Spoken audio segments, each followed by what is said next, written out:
అందరికీ నమస్కారం। ఈరోజు చాలా గొప్ప రోజు అనే చెప్పాలి। మా నాయకుడు చంద్రబాబు నాయుడు గారు ముఖ్యమంత్రి పుట్టినరోజు సందర్భంగా ఈరోజు వేల మంది వచ్చి బ్లడ్ క్యాంపు రక్తదానం చేయడానికి ముందుకు వచ్చారంటే ఆయన మీద ఉన్న అభిమానం ఎంతో చూడాలి। ఎందుకంటే రక్తదానం అంటే ఎన్నో ప్రాణాలు కాపాడే దానం, గొప్ప దానం ఏదైనా ఉందంటే రక్తదానమే। అలాంటి రక్తదానానికి వచ్చిన మా కళ్యాణదుర్గ ప్రజల తరఫున మా ముఖ్యమంత్రి గారికి ఆయనకి జన్మదిన శుభాకాంక్షలు తెలియజేస్తున్నాం। అలాగే మా ప్రాంత ప్రజలు కూడా చాలా మా ముఖ్యమంత్రి ద్వారా ఆశిస్తున్నారు। ఈ ప్రాంతం పూర్తిగా కరువుతో కొట్టుమిట్టాడుతున్న ప్రాంతం, ఒక్క నీటి చుక్కు కూడా లేని ప్రాంతం ఏదైనా ఉందంటే ఖచ్చితంగా కళ్యాణదుర్గ ప్రాంతమేనే చెప్పాలి। మా ముఖ్యమంత్రి గారు దీనిపైన ప్రత్యేకమైన దృష్టి కూడా పెట్టారు। బీటీపీ ప్రాజెక్టు కూడా పునఃప్రారంభించారు। అంటే 2018లో ఆయన ప్రారంభించిపోతే 2019లో వచ్చిన ప్రభుత్వం పూర్తిగా దాన్ని విస్మరించి సర్వనాశనం చేసి పెట్టింది। ఈ ప్రాంత రైతులను నిట్టునిలున మోసం చేయడం జరిగింది। కానీ మరి మా 2024లో మా ప్రభుత్వం వచ్చిన తర్వాత ఇప్పుడు మళ్ళీ కూడా ప్రారంభం చేసుకున్నాం।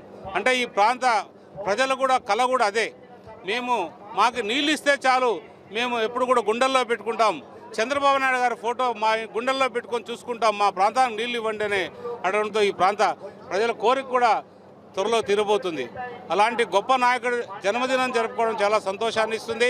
అలాగే ఈరోజు ఏదైతే బసవ జయంతి సందర్భంగా ఏదైతే లింగాయతులు ఉన్నారో వాళ్ళు బసవని ఒక గొప్ప దేవుడు వాళ్ళకి, అలాంటి దేవుడికి సంబంధించిన బసవ జయంతి సందర్భంగా లింగాయతులకు ఈరోజు కూడా మన ప్రాంతంలో లింగాయతులు కూడా చాలా కుటుంబాలు, వేల కుటుంబాలు ఉన్నాయి।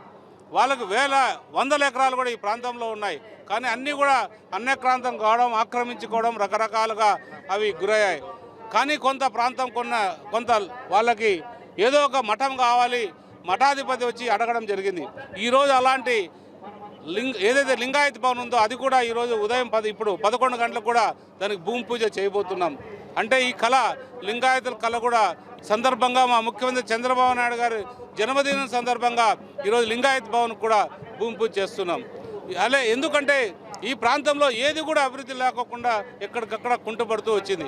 మొన్ననే మీరు చూశారు, ఎంతోమంది దళితులు ఉన్న, అత్యధికంగా దళితుల్లో మన ప్రాంతంలో పూర్తిగా 35,000 పైచీలకు దళితుల్లో ఒక్క అంబేద్కర్ భవన్ కూడా లేకపోవడం చాలా సిగ్గుచేటు। అలాంటి పరిస్థితుల్లో కూడా మేము అంబేద్కర్ భవన్ కావాలని మా ముఖ్యమంత్రి గారిని అడిగితే తక్షణమే దానికి శాంక్షన్ 2,36,00,000 రూపాయలు శాంక్షన్ చేసి మొన్ననే భూమి పూజ చేశాం। అవన్నీ కూడా ప్లాన్లన్నీ వర్కౌట్ చేస్తున్నాం। ఎందుకంటే అంబేద్కర్ భవన్ భిన్నంగా ఉండాలి, ఏదైతే మా దళితులు ఉన్నారో వాళ్ళు సంతోషంగా మా భవన్ అనే ప్రేమ, అభిమానం దాని మీద చూపించాలనే సంకల్పంతో దానికి ఒక ప్రణాళిక తయారు చేస్తున్నాం। అవి ఒక నెల 2 నెలల లోపల ఆ ప్రణాళిక కూడా పూర్తి అవుతుంది। దళితుల కోసం కష్టపడే మా కూటమి ప్రభుత్వానికి ఎప్పుడు కూడా అండగా ఉంటామనేది కూడా దళితులు చెప్పడం జరిగింది। అలాగే ఈరోజు చాలామంది అధికారులు ఉదయం 6:30 గంటలకే వచ్చి వాళ్ళు రక్తదానం చేయడానికి ముందుకు వచ్చి ఈరోజు రక్తం ఇచ్చి వాళ్ళ అధికారుల డ్యూటీలో పోవడానికి వచ్చారు।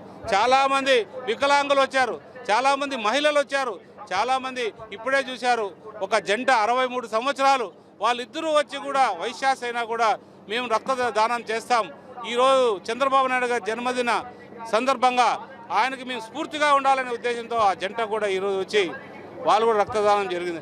ఇంతమంది స్వచ్ఛందంగా వచ్చి రక్తం ఇస్తున్నారంటే ఖచ్చితంగా చంద్రబాబు నాయుడు గారు ఏదైతే మా ప్రాంతం మీద ఉన్న ప్రేమ అభిమానాలు చూపించాలనే అభిమానంతోనే ఈరోజు మా ప్రజలందరూ కూడా, అలాగే మా నాయకులందరూ కూడా ఈరోజు రక్తదానానికి వచ్చి ముందుకు వచ్చి చేస్తున్నందుకు సంతోషంగా ఉంది। జగన్మోహన్ రెడ్డి పాదయాత్ర చేస్తామంటున్నారు, అది పాదయాత్రల యుగం అయిపోయింది। పాదయాత్రలు కాదు, ఏ యాత్ర చేసినా ఆయనకి రాదు। ఎందుకంటే ప్రజలందరూ కూడా అభివృద్ధిని కోరుకుంటున్నారు కాబట్టి ఏదో రపనో ఇంకోటో కోరుకోవట్లేదు। నువ్వు పాదయాత్ర ఏదైనా నీకు హక్కు ఉంది, మేము నీ మాదిరి అడ్డగిచ్చే శక్తి కాదు, మేము ఎవరైనా ఎక్కడైనా చేసుకోవచ్చు। మొన్నే ఒక ఆయన ఇంకొక యాత్ర చేసి FCRI నేనే తెచ్చానని చెప్పుకుంటూ తిరుగుతున్నాడు। అది నిజంగా ప్రజలందరూ కూడా నవ్వుకుంటున్నారు। అలాంటి యాత్రే జగన్ కూడా చేయబోతున్నాడు। ఏం పర్వాలేదు, మీరు యాత్ర చేయండి, మేము ఇంకా 3 సార్లు మా ప్రభుత్వమే, కూటమి ప్రభుత్వమే వస్తుందని చెప్తున్నాం। అది నా స్థాయిలో నేను మాట్లాడలేను, కానీ లోకేష్ బాబు గారు జాతీయ అధ్యక్షుడు అయినందుకు మేము అందరూ కూడా గర్వపడుతున్నాం। ఎందుకంటే వర్కింగ్ ప్రెసిడెంట్ అనేది మా నాయకుల్ని, కార్యకర్తల్ని, ప్రజల్ని కాపాడే గొప్ప పదవి అది।